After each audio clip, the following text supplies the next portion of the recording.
What's up everybody, once again my name is Matt and welcome back to Let's Play The Legend of Zelda: A Link to the Past. In the last episode we rescued Zelda from her own castle's dungeon and brought her here to the sanctuary. Now the old man here told us that if we want to save Hyrule from Aghanim, we're going to need the Master Sword. So he gave us the location of one of the village elders who might be able to point us in the right direction of the Blade of Evil's Bane. So very quickly, if we take out our map and go over to the left hand side, yeah, that giant X might be where the Elder is hiding, so we should probably make our way over there. But here's the wonderful thing about A Link to the Past. We don't actually have to go there now. Now, I will be going there now, since I want to do things the way the game intends for you to do it. But, if you wanted to, you could go directly to the first temple, like there's nothing stopping you from doing so. And I love that so much about this game. Like, they give you just enough story to keep you interested, but they also don't lock you down to just a linear slog to completion. And I'm glad Nintendo seems to be going back to this style of Zelda game with Breath of the Wild, because it is like the perfect blend of story and exploration. Now, before we make our way into Kakariko Village, I do want to head up here into the quote-unquote Lost Woods, I guess you could call it, because there's a couple of things that we can collect very, very quickly. So first things first, let's chop down these two bushes and fall down this hole. Now, why would you want to do that? Well, guess what, guys? There is a lovely piece of heart waiting to be collected right there. So yeah, collect 4 of those, and you will complete another heart container. Let's talk to this guy. Hey, kid, this is a secret hideout for the gang of thieves. Don't enter without permission. By the way, I heard that one of our ex-members is staying at the entrance to the desert. Alright, I'm not really sure why you would tell me that, but, I guess he is your ex-member, so maybe you want to, like, get back at him and you're telling me the location of his hideout so I could, like, steal from him? So I guess I'll keep that in mind. Anyways, though, let's head up here because there's one last thing that I would like to pick up, and it's this mushroom! So this mushroom smells like sweet rotten fruit. You can give this to anyone who wants it. Alright, so, yeah, I know, it seems like a weird item, but don't worry, it'll come in handy a little bit later on. Now, that is pretty much everything that I wanted to take care of here in the Lost Woods, so what do you say we get out of here? I know it's pretty cool with, like, the fog effect and this really awesome music, but don't worry, guys, we'll be coming back here later on anyways. For now, though, let's make our way over to Kakariko, but, yeah, we also want to be careful from these guards. One easy way to fight them is just by, standing on a ledge, like, above them, because your sword attacks still count, like, even though they are technically below you. It's just the way the game is programmed. Right up here is the fortune teller house, so if you're ever confused on what you should do next, go and visit the fortune teller. I think for 50 rupees, she will basically tell you where to go next, but, we should never really need to visit her, so not gonna bother going inside, because I already know exactly where we need to go. Now, before we do anything here in Kakariko, come over to the left-hand side and jump inside this little tiny hole, because it's gonna take us to this cave where there's a lot of goodies for us to pick up, like, for instance, some bombs. So yeah, you literally just find those inside random chests, and now we can, like, blow up all sorts of stuff, starting with this cracked wall. So while that's blowing up, let's go and open up all these chests, because each of them will contain a red rupee. You get a lot of money very early on in this game, and I do plan on, like, spending it very, very soon. Although I do need 100 rupees, so hopefully, yeah, we can get some extra blue rupees to fill up our wall. And there's another piece of heart, so already halfway to another heart container. And bam, there we go, 101 rupees. Perfect. So now that we got all that, let's just get out of this cave and go back into Kakariko.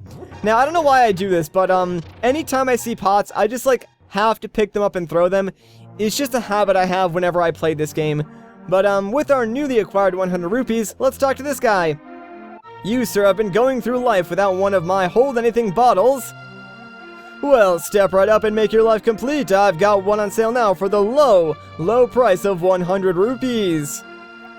What do you say, interested? I'll take one. Goodbye, thanks a lot. Now hold it above your head for the whole world to see, okay?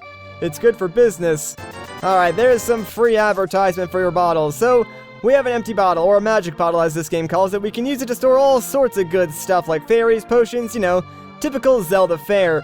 We can actually get one more empty bottle here in Kakariko, but first, let's go inside this house because there's one character that I would like to talk to, and it's this guy inside the bed. What's going on, buddy? I can't go out because I'm sick, cough cough.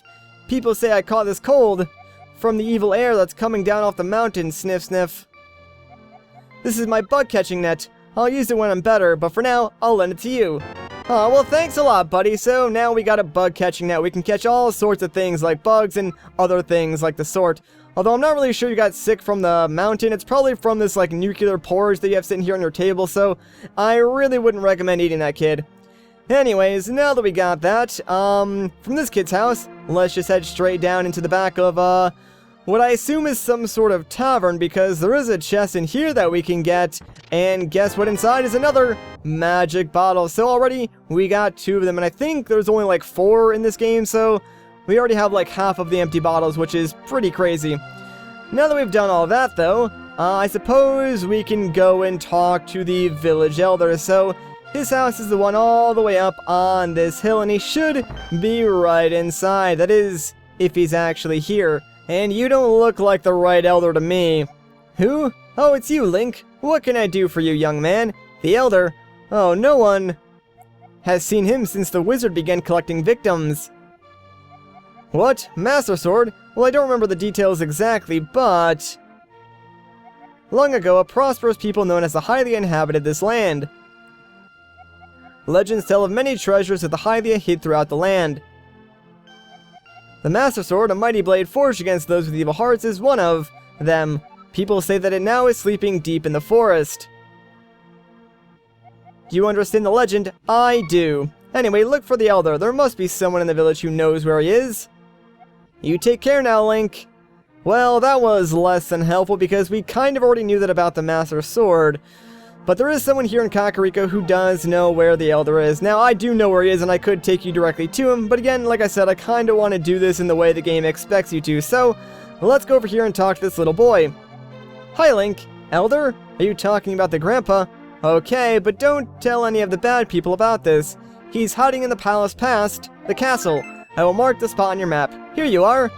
Alright, well thanks little buddy. So yeah, all the way on the right hand side of our map is now another red X, and that's exactly where the elder is hiding out. So we should probably make our way over there. It seems kind of far, and that's because, well, it kind of is, but it really shouldn't take us too long to get over there. And ooh, gotta be careful, because if we get too close to that red-headed lady, she will actually alert the guards to our presence here in Kakariko, and some soldiers will come filing in and try to attack you. So yeah, don't talk to like every single NPC in Kakariko, since they're all not friendly to you right now, since we are technically a wanted criminal. And I didn't show it off, but there are signs around Kakariko that like have your face on them, and they say that you're like a wanted man. So if you see us, you should shout for the guards, and then they come piling in on Link, trying to, you know, subdue him.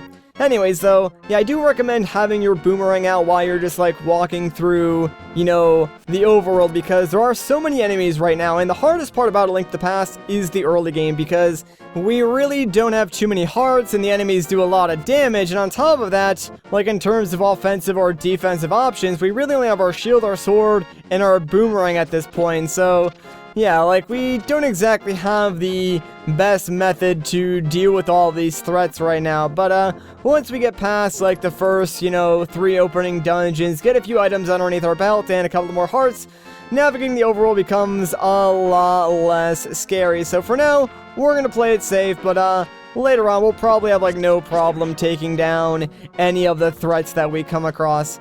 Anyways, though, now that we made it successfully to the eastern part of the map, let's start looking for the Elders Hideout, and I believe it's right inside this building. And sure enough, there he is, so let's talk to him. I am indeed Sahasrahla, the village elder and a descendant of the 7 wise men. Oh, really? Link, I'm surprised a young man like you is searching for the Sword of Evil's Bane. Not just anyone can use that weapon. Legends say only the hero who has won the 3 pendants can wield the sword. Do you really want to find it? Yeah, I do. Good. As a test, can you retrieve the Pendant of Courage from the East Palace? If you bring it here, I will tell you more of the legend and give you a magical artifact. Now, go forward to the palace. Alright, will do, my man, but first, there is a cracked wall right here in the back of his hideout, so what do you say we grab our bombs and blow this baby open, because I know there's some goodies down the other side. So what have you guys stashed away here, Sahasrahla? 50 rupees? Alright, not bad. Some more bombs for our trouble, so that's pretty nice, and those will come in handy. and 50 more rupees. So already, we got our money back from buying that, magic bottle. Sweet! Thanks a lot, man. Alright, so now that we got those, we should probably make our way over to the entrance of the Eastern Palace, and it's pretty close by.